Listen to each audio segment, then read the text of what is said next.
Hey guys, welcome to this week's podcast episode. And I've got for you Dan DeVries, and he's a top career development coach coming out of Australia. He's got a lot of experience, and this is for the professionals, executives, people that are in the audience. I'm happy to welcome Dan to the show. Welcome, Dan. It's great to be here, even from the other side of the world. Yeah, I know. So, yeah, I tell everybody about who you are, what you do, and how the audience can benefit from your expertise. Yeah, sure. So I'm Dan. I'm a career coach. I do generally focus on the younger generation. However, anyone who's making a career change or trying to move into management or into an exec role, anyone who's trying to make a significant change in their career and learn all of the stuff that if you've ever been in an exec role, you'll know there's a lot of stuff that you don't really get taught anywhere and you just need to pick up along the way. And so I basically help people with all those unspoken rules and navigating those interesting relationships and those interesting conversations and those unwritten rules that most of us learn the hard way, myself included. And so I help people with that because I figure if you can't learn it in school or uni or somewhere formally, then you need to learn it from someone who's been through those situations before. If you can save yourself some time getting to where you want to go, to me, that's an absolute no-brainer decision. It's something you can easily make and you can get involved and achieve your goals sooner. And that's really, my passion is really around helping people achieve their goals. And the goals are not just money driven. It's making more money is awesome. I highly recommend it, but also creating a meaningful career for you that gives you that satisfaction that helps you want to be going every day, that you're engrossed in, that you're engaged in, that you, dare I say, love and enjoy. So that's what I do. And that's why I do it. The feedback that I get from people, just receiving those phone calls, even a year later, 2 years later, I'll get a random phone call from someone I've worked with. And they go, "Hey, Dan, I just achieved this. Thank you so much." And there's almost no better feeling than receiving that phone call. Personally, it's really super rewarding and having that personal connection. It's just so satisfying. I really enjoy it. Yeah, you definitely have a knack and definitely a passion for the game. And while you were talking about this, especially for those that are interested in just getting to the next level, but seem to hit a ceiling. So it reminded me of this. There's conscious competence, unconscious competence. Then there's conscious and unconscious incompetence. And when you were describing this dilemma where people aren't aware of what they're doing that are sabotaging themselves to get that promotion or that raise, where do you step in? Obviously, there's unconscious incompetence is like their blind spots. They just don't know. So how do you fit in? How do you come into the picture? What has to happen? An intervention or what? Typically, because all my coaching is one-on-one, the first stages, we get to know each other because you really need to know someone before you can help them understand and help steer them in the right direction. And I build a strong personal relationship with every single person that I work with. It's really hard not to when you're spending a lot of time together each week. What I typically find is that some people start from that unconscious incompetence, but most people don't, because most people that I end up with are aware that they're missing something, but I don't know how to get here. I must be missing something. They haven't come to that realization yet. So those people are still in that discovery phase of discovering that they have a problem, or at least that they have something that they want to achieve and they don't know how to get there. The people that I typically start working with are aware that they're missing something. And so we go through a process of really discovering that. There's a lot of reflection time. There's a lot of really thinking about what matters to you as a person, understanding your own personal values, because if you don't know what's important to you, and I guess, let me just add to that by saying that everyone thinks that they automatically just know what they care about. They just do. But if you go, "Okay, hey, Chris, so tell me, what are the 5 most important things to you?" And people will just go, "Oh, it's not immediately available." We all make this assumption that we just know ourselves and we know what we care about, when really you do need to stop and think and sit down and go, "Actually, let's have a real good deep think about this before I can truly know and be confident that these things that I'm going to tell you I care about, I do actually care about. And they're not surface level and they're not frivolous." Most people don't have frivolous values because almost by definition, our values are deeply, meaningfully important to us as individuals. And people say, oh, I care about my family. How does that fit into your career? And it does fit into your career. Don't get me wrong. But the way that I like to do it is we go through a list of single words and we come up with the things that matter to you most. And it's a really hard process. I've done it myself many moons ago. And it's hard to go through a big list of individual words, things like passion, joy, change creation, creativity, even value, money, desire, joy. There's so many different words that we go through, and it's finding the ones that you connect with best. I try to say, bring it down to 3 or 4. I personally couldn't get it below, say, 8 for a long time. And so that's the process to start with, is to know what you truly do value, what's important to you as a person, because that is going to shape the way that you're going to try to advance your career. It's going to shape the kinds of decisions that you make. You don't want to be chasing something that doesn't align with these innate, personally held values and beliefs, because you'll end up there and you go, oh God, I've ended up somewhere where I don't want to be. This is terrible. And you'll have been chasing something that doesn't align with your personal values. And you'll get there and then you'll think, I've wasted my time. So that's where it starts. It starts with the self-realization. It starts with that self-awareness. It starts with really thinking deeply about it and challenging. That's half of my job there, is challenging you on those beliefs to make sure that you really do feel that connection to them, so that we can use them as the basis for creating the structure for moving forward of how we're going to approach that step change in your career, how we're going to achieve it, and how we're going to make sure that when you get there, you're happy with it.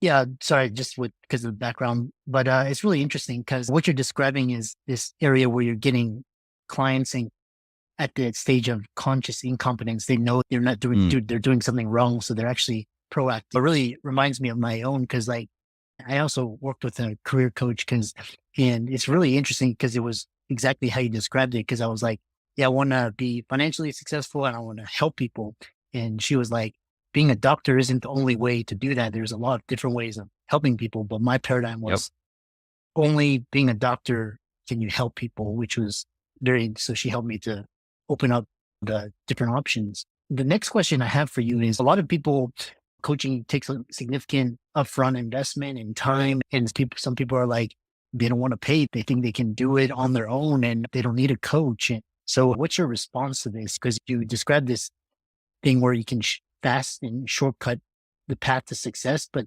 people, like, the path is there, but they don't want to go through it. Why is that? Well, why do people want to go the hard way? That's a very interesting question. Some people need to go the hard way, to be quite honest. It's the only way some people will be able to take that journey. I would prefer not to take the hard way myself. I prefer to take the shortest, most reasonable. I want to be efficient with the use of my time, because we all only have so much time, right? And there are some people, yes, there is a significant upfront investment. Absolutely. And not everyone can afford it and not everyone can justify it. But however, the money that you put in it's one of the highest return on investment kind of things you can do. And you know how they say investing in yourself is always the best place to start investing? This is investing in yourself by getting help from someone who can help you overcome those hurdles and those barriers. The hard part for most people is seeing how that's possible. They go, but what are you going to do? How are you going to help me? I don't get it. And of course you don't get it because you've never been through it before. It's almost impossible to understand until you have been through it and you've done it. It does require a leap of faith. It does require an acceptance that there's a risk that I might not get what I'm paying for here, or I don't really understand. Like any investment, it involves risk. But with that said, people that are ready to take that risk, they're ready to take that chance, that's almost half of the battle won. You put your hand in your pocket, you commit to achieving those outcomes. I help you get there and we do it together. So most of the time, as soon as you can get past that mental barrier of, okay, I really need something, I'm not sure what it is, like this person's telling me that they can help me do this thing, or okay, I'm just going to do it. And that switch, that flicker, that switch, that decision immediately puts you on the path to success. It just does, because you've decided to take action and you've decided to consciously take on a little bit of pain, right? Paying money is a pain point. You're like, oh, I've got to outlay this money that I had to work hard for. It's just part of life. It takes time and effort to earn money, and it takes pain to earn money. And now I'm going to give it to this person on the internet, and they're going to help me to do what I want to do. It's difficult. It's not like they're going, I'm going to this big reputable corporation, and obviously I can see everything that they've done. And they're a big business, and it fills them with a little bit more confidence when you're dealing with a corporation. But simply by deciding I will experience some level of pain to achieve my result, my outcome that I want to do, you've immediately put in more mental strength, and you've put in more commitment because you've decided that you're going to take this on. That's the very beginning of success, because you're now going to do the work, going to put in the effort, because you've like, hey, I've paid for this, I'm going to do it now. It's a little bit different to, say, buying a gym membership, where people think, oh, I'll just pay the money and then I'll be fit and I'll be ripped and I'll be everything that I want to be. You still got to do the work. But by going to a personal trainer, for example, typically people see much better results than by trying just buying a gym membership and going alone. There's the one-on-one element. There's the accountability element. There's the tailored, specifically, I'll watch exactly what you're doing in the gym if I'm a PT, and I say, okay, no, we need to do things this way. I can correct your exercises as you're doing them to help you get the most out of them. And it's the same with a career coach. We'll talk about what you've been doing that week. What's your approach? What was that interaction like with your manager? How are you communicating? How are you presenting yourself? How are you marketing yourself? How are you putting forward that you are the best person for whatever that next step is that you want? And beyond that, similar to the PT analogy, the personal trainer might help you go, oh, you should try this new exercise. You're like, I've never even heard of that before. What is that? How does it work? Same concept of, hey, have you considered, just like you were saying before, there's more than one way to be financially independent and help people. You don't have to be a doctor to do that. We share that in common. I do this because I love helping people. I love helping people get past these mental barriers, and then seeing their face when they achieve their goals is so satisfying. I do it for that satisfaction, and helping people is at the core of what I do. So by showing people alternative options, being like, hey, I talk to a lot of people. Have you considered that you might be able to achieve your goals in this avenue or that avenue? And if you have multiple avenues to go down, you increase the likelihood of success, because you could probably find something that's even more suitable for you than what you'd automatically assumed. Like in your case, I need to be a doctor to help people. We work on so many assumptions as people. I did, especially earlier in my career. You're like, I'm this, and the next logical step for me is I'm going to go from associate to senior associate. I'm going to go from that to team leader, and I'm going to go from team leader to manager. People just go, that's the obvious path. But the one thing that I can assure you, and I'd love to hear your experience on this in your career, is that no one has that single step at a time linear career path ladder. No one. I've not yet spoken to a person who goes, oh yeah, I took the exact path that I thought I was going to take at the start. What was your experience with that?